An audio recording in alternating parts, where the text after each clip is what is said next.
Hello friends, কেমন আছো তোমরা সবাই? আশা করছি ভালোই আছো।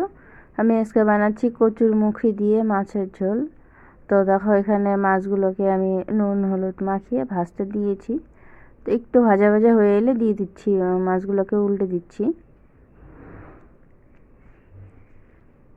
একইভাবে সবগুলো মাছগুলো আমি সুন্দর লাল লাল করে ভেজে নেব। মাছগুলো ভাজা হয়ে গেছে, নামিয়ে নিয়েছি। এখন কড়াইতে দিয়ে দিলাম সর্ষের তেল। তো সর্ষের তেলে রান্নাটা না খুবই টেস্ট হয় খেতে।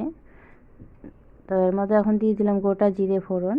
গোটা জিরে ফোড়ন দিয়ে এই যে এখানে দেখো কয়েকটা চেরা কাঁচা লঙ্কা, কচু আর আলু একইভাবে কেটে নিয়েছি। এখন একটু নাড়াচাড়া করে এর মধ্যে দিয়ে দিব অল্প লবণ আর হলুদ।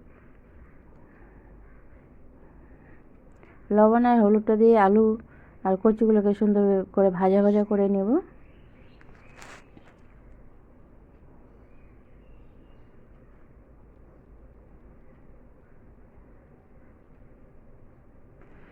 তো কচুটা দেখো সুন্দর করে ভাজা ভাজা হয়ে গেছে। আর এদিকে আমি মশলাটাও রেডি করে নিয়েছি। এখানে আছে আদা জিরে, অল্প ছোট সাইজের একটু টমেটো আর কয়েকটা পাকা যে কাঁচা লঙ্কা, সেগুলোকে পেস্ট করে নিয়েছি। এতে করে কালারটাও সুন্দর হয় দেখতে।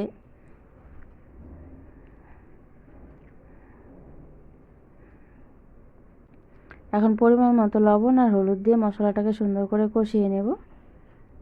কষানো হয়ে এলে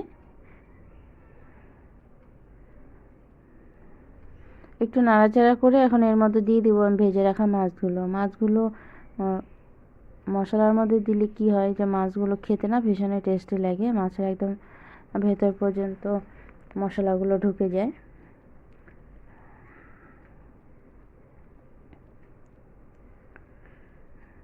মাছগুলো দিয়ে আমি একটু জলটাকে ভালো মতো শুকিয়ে নেব। 5 মিনিটের মতো আমি ঢাকা দিয়ে রেখেছিলাম, কেন কচু আর আলুগুলো না এতে সফট হয়ে যায়। এবার ঢাকা দিয়ে রাখলে মাছ আলু একসাথে খুব সুন্দরভাবে একটা কষানোটা হয়ে গেছে। আর একটু নাড়াচাড়া করে নিয়ে এখন এর মধ্যে দিয়ে দিব আমি পরিমাণ মতো জল। তো দেখো জল দিয়ে দিয়েছি। জল দিয়ে আমি আরও 5 মিনিটের মতো ঢাকা দিয়ে রেখে দেবো। ঢাকা দিলে কী হবে, সবজিগুলো আর একটু সুন্দর করে জলটা ফুটে উঠবে আর খেতেও ভালো লাগবে। তো দেখো সবজিটা রেডি হয়ে গেছে। এখন উপর থেকে আমি ধনিয়া পাতা দিয়ে নামিয়ে নিব। তো আমাদের এখানে যেহেতু 12 মাসই ধনিয়া পাতা পাওয়া যায়,